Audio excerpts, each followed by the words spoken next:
Selamat pagi Bapak Ibu, Saudara sekalian yang dikasihi Tuhan, Jemaat GSJ Abniel Surabaya dan GSJA Anugerah Cabang Kemendung. Bertemu kembali dengan program Gemar Mimbar Online pada hari Jumat tanggal 12 November 2021 bersama saya Dian Purworini. Pembacaan pagi hari ini saya terberkati dari kitab Injil Lukas 14 ayat 33. Injil Lukas 14 ayat 33, demikian bunyi firman Tuhan. Demikian pulalah tiap-tiap orang di antara kamu yang tidak melepaskan dirinya dari segala miliknya tidak dapat menjadi muridku. Renungan pagi hari ini saya beri judul Syarat untuk menjadi murid Yesus. Bapak Ibu Saudara yang dikasihi Tuhan, firman Tuhan ini ditujukan kepada semua orang yang percaya kepada Tuhan Yesus. Yesus mengajarkan bahwa barang siapa ingin mengikuti Dia dan menjadi muridnya harus memutuskan lebih dahulu apakah ia telah siap untuk membayar harga, yaitu melepaskan diri dari segala miliknya. Artinya, melepaskan diri dari segala yang kita miliki. Apa saja yang kita miliki? Yang pertama, yaitu kita harus melepaskan diri dengan apa yang kita miliki adalah keluarga. Di dalam Lukas 14 ayat 26 mengatakan, jikalau seorang datang kepadaku dan ia tidak membenci bapaknya, ibunya, istrinya, anak-anaknya, saudara-saudaranya laki-laki atau perempuan, bahkan nyawanya sendiri, ia tidak dapat menjadi muridku. Firman Tuhan ini kelihatannya sangat keras.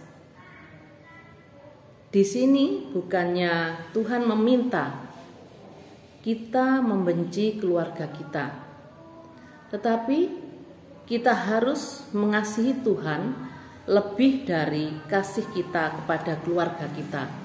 Mari kita bandingkan dalam Injil Matius pasal 10 ayat 37 yang mengatakan, barang siapa mengasihi bapa atau ibunya lebih daripadaku, ia tidak layak bagiku. Dan barang siapa mengasihi anaknya laki-laki atau perempuan lebih daripadaku, ia tidak layak bagiku. Untuk melakukan hal yang kedua, yaitu melepaskan diri dari segala yang kita miliki. Yang pertama keluarga, yang kedua yaitu harta benda atau kekayaan. Yang artinya jangan hati kita tertambat atau melekat pada harta benda kita melebihi dari kasih kita kepada Tuhan. Tetapi sebaliknya, karena kita mengasihi Tuhan, maka kita harus menggunakan harta benda kita atau kekayaan kita, apa yang kita punyai untuk melayani Tuhan. Dalam Injil Lukas 18 ayat 18 sampai selanjutnya, di situ menceritakan bahwa seorang yang kaya raya datang kepada Tuhan. Dan saya akan mengambil pada ayat yang ke-22 dan 23 yang mengatakan, mendengar itu Yesus berkata kepadanya, masih tinggal satu hal lagi yang harus kau lakukan. Juallah segala yang kau miliki dan bagi-bagikanlah itu kepada orang-orang miskin. Maka engkau akan beroleh harta di surga. Kemudian datanglah kemari dan ikutlah aku. Ketika orang itu mendengar perkataan itu, ia menjadi amat sedih, sebab ia sangat kaya. Nah, Bapak Ibu Saudara yang dikasihi Tuhan, syarat yang ketiga untuk menjadi murid Tuhan yaitu kita harus melepaskan yang kita miliki, yaitu kedudukan atau jabatan. Kebanyakan setiap orang yang mempunyai kedudukan atau jabatan yang tinggi, mereka lebih mencintai kedudukan atau jabatannya karena takut kehilangan jabatan. Oleh sebab itu, banyak orang yang menomorduakan Tuhan karena lebih mencintai akan kedudukan atau jabatannya itu. Dan yang syarat yang selanjutnya untuk menjadi murid Tuhan yang harus kita lepaskan dari yang kita miliki, yaitu kesenangan atau hobi. Bapak Ibu Saudara yang dikasihi Tuhan, hobi atau kesenangan yaitu segala sesuatu yang dapat memuaskan kehidupan kita. Kita harus bisa melepaskan kesenangan atau hobi kita yang memuaskan diri kita sendiri dan merubahnya untuk mempunyai kesenangan atau hobi yang menyenangkan hati Tuhan. Yaitu contohnya kita bisa melakukan yang Tuhan kehendaki untuk menyenangkan hatinya, yaitu berdoa, membaca firman Tuhan, memuji dan menyembah Dia.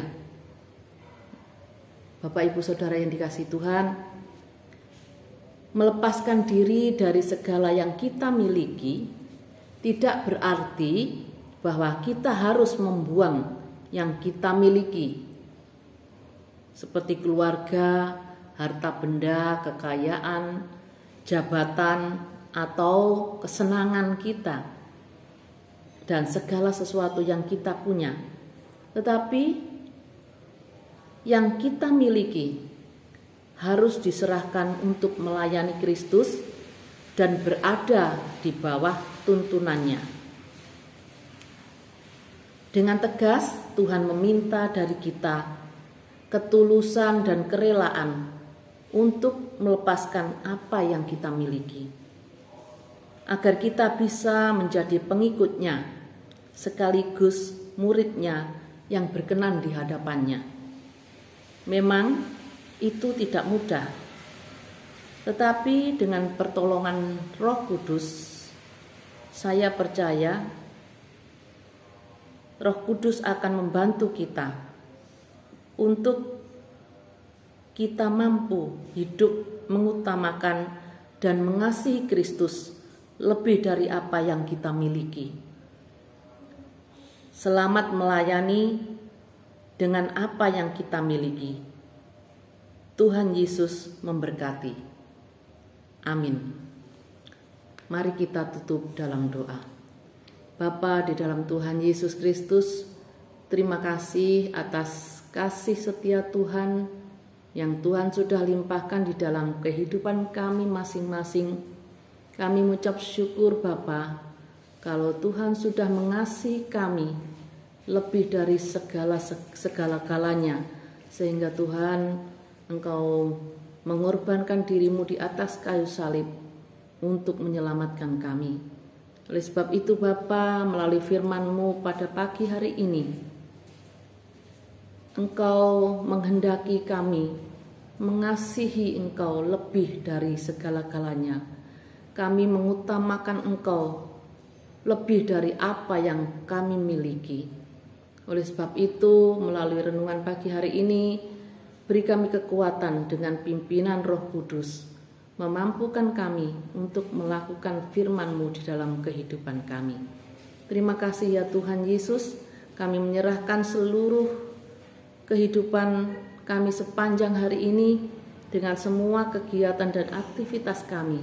kiranya pimpinan Tuhan selalu ada bagi kami. Berkati anak-anak-Mu semua yang mendengarkan akan firman-Mu pada pagi hari ini. Terima kasih Bapa. Kami naikkan doa dan permohonan kami ini yang kami alaskan hanya di dalam satu nama Tuhan Yesus Kristus, kekasih jiwa kami. Kami sudah berdoa dan mengucap syukur. Haleluya. Amin. Terima kasih. Selamat beraktivitas. Tuhan Yesus memberkati.